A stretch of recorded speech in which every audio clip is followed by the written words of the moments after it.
নামাজ পড়ার সময় এবং নামাজ পড়ার আগে এই 13টি কাজ যদি আপনি না করেন তাহলে কিন্তু আপনার নামাজ হবে না। আর এই 13টি কাজ প্রত্যেকটা মুসলমানের অবশ্যই জানা জরুরি। তো আজকে আপনাদেরকে আমি এই 13টি কাজ একদম বিস্তারিত আলোচনা করে আপনাদেরকে জানাবো ইনশাআল্লাহ। আপনারা অবশ্যই উপকৃত হবেন। তো ভিডিওটি শুরু করছি। তো 13টি কাজের প্রথম কাজ হচ্ছে নামাজের আগে যে 7টি কাজ, সেই 7টি কাজ আপনাদেরকে আগে জানাচ্ছি। প্রথম কাজটি হচ্ছে শরীর পাক, কাপড় পাক। আপনি যে নামাজ পড়তেছেন আপনার শরীর পাক থাকতে হবে। যদি শরীর পাক না থাকে তাহলে কিন্তু নামাজ হবে না।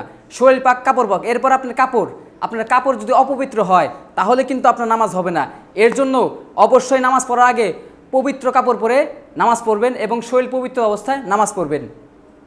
এরপরে হচ্ছে নামাজের জায়গা পাক।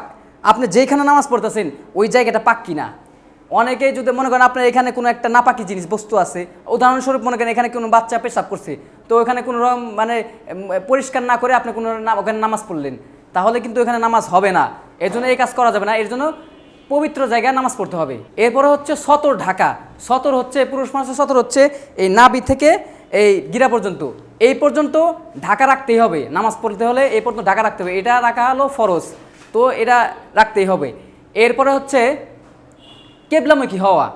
তো আমাদের কিবলা হচ্ছে কাবার দিকে হলো আমাদের কিবলা। সাধারণত আমাদের বাংলাদেশের কিবলা হচ্ছে পশ্চিম দিকে।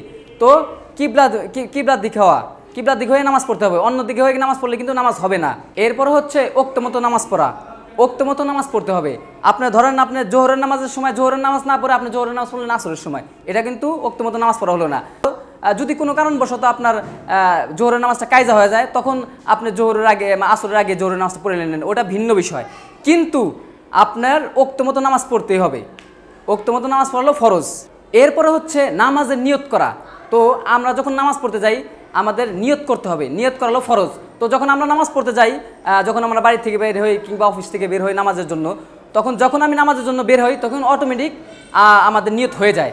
তো এটা নিয়ত হয়ে গেল, নিয়ত করা ফরজ, এটা সাবজেক্ট হয়ে গেল। এরপরে হচ্ছে নামাজের ভিতরে 6 ফরজ, মানে নামাজের ভিতরে যে কাজগুলো করা ফরজ, যেগুলো না করলে নামাজ হবে না। প্রথম কাজ হচ্ছে তাকবীরে তাহরিমা বলা। তাকবীরে তাহরিমা কি? নামাজ শুরু করার জন্য যে আল্লাহু আকবার বলে নিয়ত বাঁধি, এই আল্লাহু আকবার বলাটা হলো ফরজ। নিয়ত বাঁধার সময় আল্লাহু আকবার বলে যে নিয়ত বাঁধি, সেই আল্লাহু আকবার বলাটি হলো ফরজ। বাকি যে আল্লাহু আকবার বলে রুকু সিজদায় যাওয়ার সময় সেই আল্লাহু আকবার বলা ফরজ না। এরপরে দাঁড়াইয়া নামাজ পড়া। দাঁড়াইয়া নামাজ পড়া কিন্তু ফরজ। আপনি মনে করেন যে ইচ্ছা করে বসে বসে নামাজ পড়লেন, তাহলে কিন্তু নামাজ হবে না।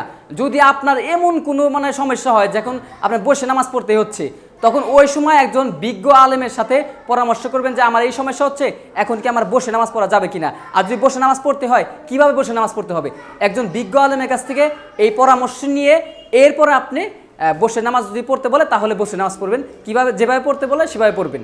এরপরে হচ্ছে কেরাত করা। কেরাত করা কিন্তু ফরজ। কেরাত বিষয়টা কি? কেরাত হচ্ছে আপনি সূরা ফাতিহা পড়লেন, সূরা ফাতিহার পর একটি সূরা পড়লেন, এটি হচ্ছে কেরাত।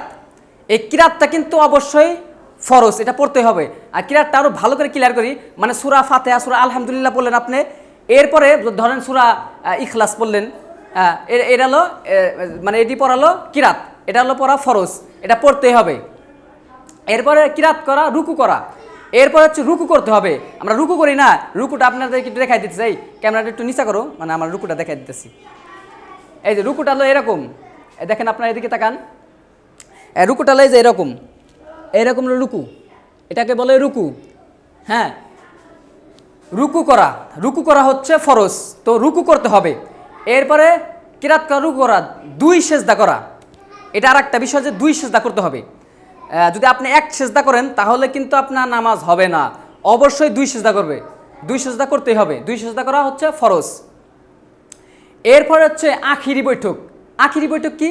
এই যে আমরা যে যদি 2 রাকাত নামাজ পড়ি, 2 রাকাতে পরে কিন্তু আমরা বসে আমরা আত্তাহিয়াতু পড়ি, দরুদ শরীফ পড়ি এবং দোয়ায়ে মাসুরা পড়ি। এরপরে আমরা সালাম ফিরাই। তো এই 2 রাকাত নামাজের শেষ হলে আমরা যে বসি, এটাকে বলে আখিরি বৈঠক। এবং 4 রাকাত নামাজের বিষয়টা হচ্ছে প্রথম 2 রাকাত নামাজ পড়ে আমরা বসি, আত্তাহিয়াতু পড়ি, এরপরে যে 2 রাকাত, শেষের 2 রাকাত পরে যে আমরা বসি, ওইটা হলো আখিরি বৈঠক। ওই শেষের বৈঠকে বসে আমরা আত্তাহিয়াতু পড়ি, দরুদ শরীফ পড়ি, দোয়া মাসুরা পড়ি এবং সালাম ফিরাই। এই শেষের বৈঠকে যে বসি আমরা, এটা হলো আখিরি বৈঠক। এই আখিরি বৈঠক করা হচ্ছে ফরজ। আখিরি বৈঠক যদি না করেন তাহলে কিন্তু আপনাদের নামাজ হবে না। তো আখিরি বৈঠক অবশ্যই করতে হবে। তো এই হচ্ছে নামাজের বাহিরে এবং ভিতরে 13 ফরজ, আর এই ফরজগুলো প্রত্যেকটা মুসলমানের জানা অবশ্যই জরুরি। তো আজকে আপনাদেরকে জানালাম। ভিডিওটি দেখে যদি আপনারা উপকৃত হন তাহলে অবশ্যই লাইক, কমেন্ট, শেয়ার করবেন এবং নিয়মিত আমাদের ভিডিওগুলো দেখবেন, ইনশাআল্লাহ অবশ্যই উপকৃত হবেন।